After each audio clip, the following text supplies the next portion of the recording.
What is the key to happiness? Would you be surprised if I said it was money? Well, money might not be the key to happiness, but it sure can help. In a study done, people said that it made them feel like they had more control in their lives. But it may not be in the way that you're thinking. Money, when it buys us more expensive things like nice cars, nice clothes, nice homes, it really doesn't increase our happiness that much. But it does increase our happiness when we spend it in the right way.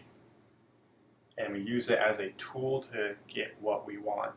In a study done by Michael Norton and Ashley William, they came up with 3 main tips that I'm going to talk to you about today about how money can improve our happiness. And I have implemented those in my life. I have recently become interested in finances, budgeting, investing, and by implementing these tips in my life, I've seen a change in happiness. So the 3 ways that we can purchase our happiness is, first, we can buy time. We can buy gifts for others, and we can also buy experiences. Now you might ask, how can you buy time? But let me tell you, you can. Time is the most important thing that we can spend, so why not use money to buy more of it? We can do this by purchasing services that save us time.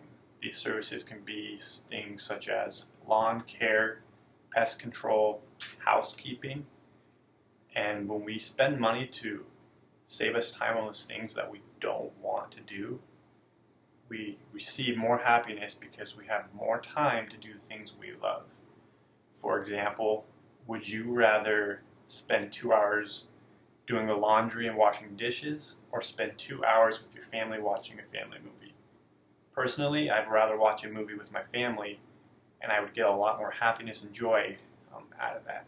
So as we can see, we can buy time by spending money on these services and getting more time back. There was a study done by Mr. Norton, the Harvard professor, where $40 was given to a group of participants to spend 1 week on items, and then again the next week $40 was given to them to spend on a time-saving service. At the end of the study, all of them said they had significantly more happiness from spending money on time-saving services than they did spending them on items. It's important when we spend money to think of others, and this can come in ways of donating to charities, buying gifts for others.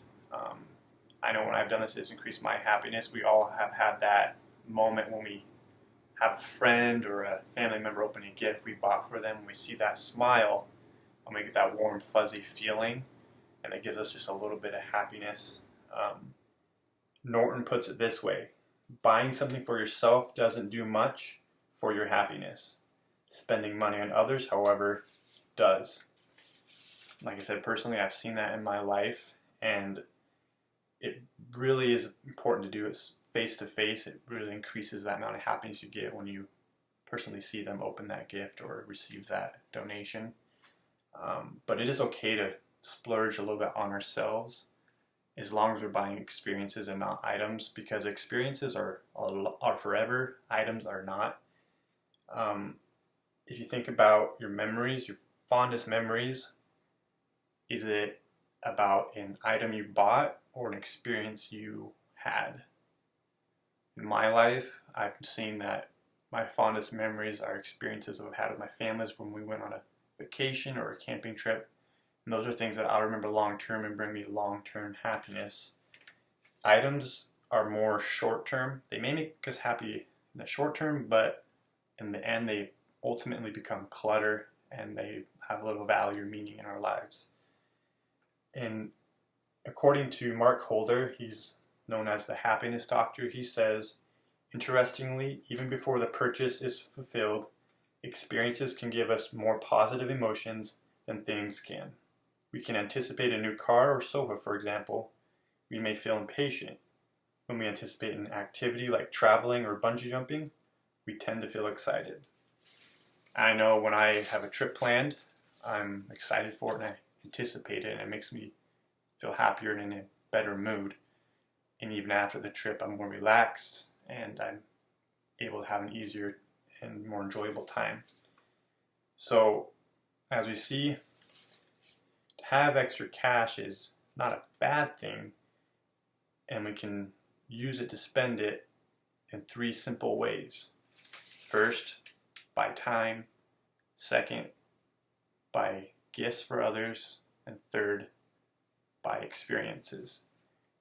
It's important that we don't focus on the money so much, but use that money as a tool to buy more experiences, to improve other people's lives and buying them gifts, and to buy ourselves more time to do the things we love and enjoy.